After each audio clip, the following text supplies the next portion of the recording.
something has happened in the state. Yes. Today, we went into a contest based on a set of guidelines, and the guidelines were very clear. We are also members of a political party that is governed by a constitution, and the constitution of our party is also very clear on the mode of conduct of primaries. The guidelines that were released by the party made it clear that one, there shall be, in accordance with Article 6, sub 3 of our Constitution, there shall be an election committee, so that about data, then sort of and explain Constitution. There shall be an election committee, a 7-member committee that will conduct these primaries.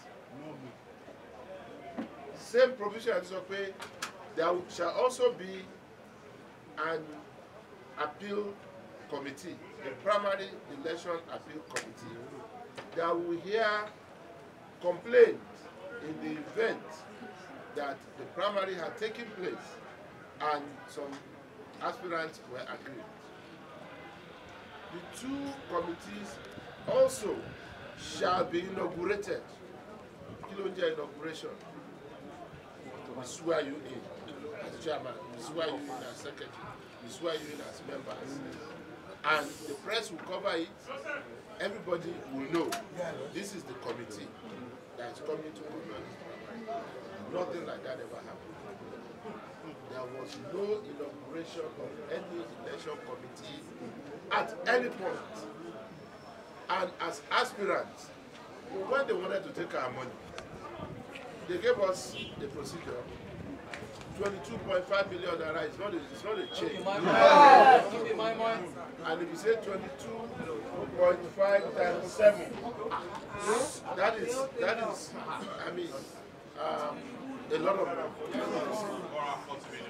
154 million. So if you took that from us and you gave us a guideline and you refuse to follow that guideline, I made the first point: no inauguration of any committee to our knowledge, and it wasn't officially communicated to us that so committee has been inaugurated.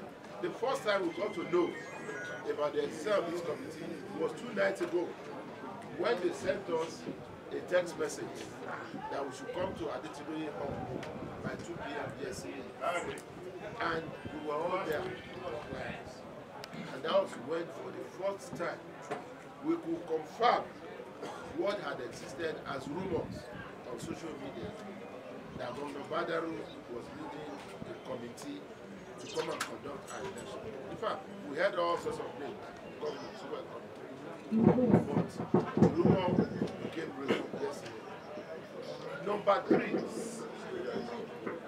Yesterday, we were also told, that election committees had been set up in both. Yesterday, we were told that election committees had been set up in both at both the ward and local government level. And we saw the names of the people, the 3-member committee in each of the 177 wards. 3 times 177 is 531. Who were the people there? Government officials, political appointees, known supporters, canvassers, and campaigners of Biodun Oyebanji. 1 out of the 8 aspirants. I will say, wait a minute. 531 people will be in charge of this election. And we are 8. And all these 531 came from 1 aspirant. All these 531 came from one aspirant. What kind of election is this? We registered that protest yesterday. And at the end of the day, they said bring 20 names each. We will include them at the ward level.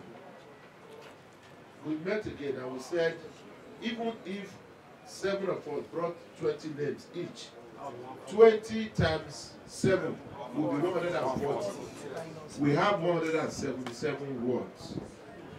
So that would mean that we still have 37 wards where none of us will be represented. And we insisted they should give us more. We thought that was the worst. But that was not the worst.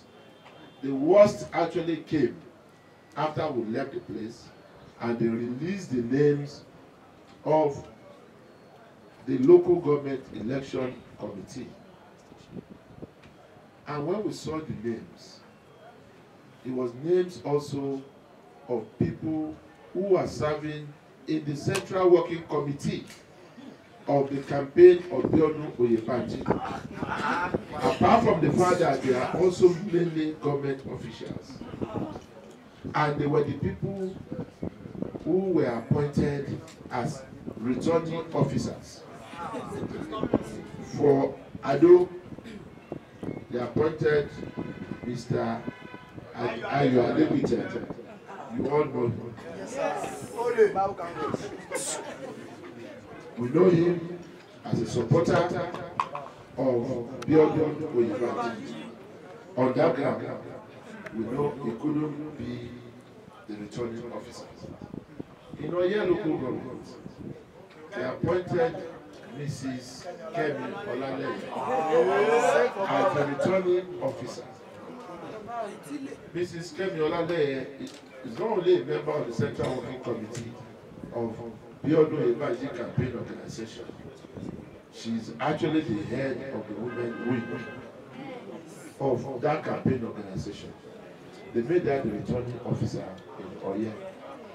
In the F1, they appointed Honorable Goke Olajide, a serving member of the House of Assembly, who also had followed Biodun Oyebanji to the National Secretariat of the party in December to collect his nomination form. In his own local government, they appointed Mr. Ajayi, a son, Femi Ajayi, Mr. Femi Ajayi. Yeah, no, forget that he was head of service.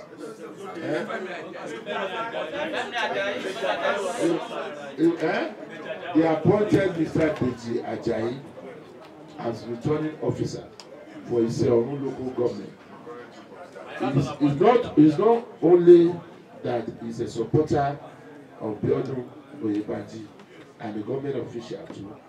He actually also followed him to obtain his nomination form in Abuja. He also followed him to the screening exercise in Abuja last week. So we can go on naming people. You don't see Honorable Fadipe, Ikole, Honorable Arubasoye. These are people that you yourselves know. Now, here is our point. If we say we are players, and we are all aiming at the same goalpost, can you appoint one of us as a referee? No, sir. No, sir. That is the summary of what has happened in Ekiti. And we think this is unfortunate. We think it shows lack of respect for democracy. It shows lack of respect for the party. It shows lack of respect for every card-carrying member of this party who has worked so hard to build the party and to support the government of the day.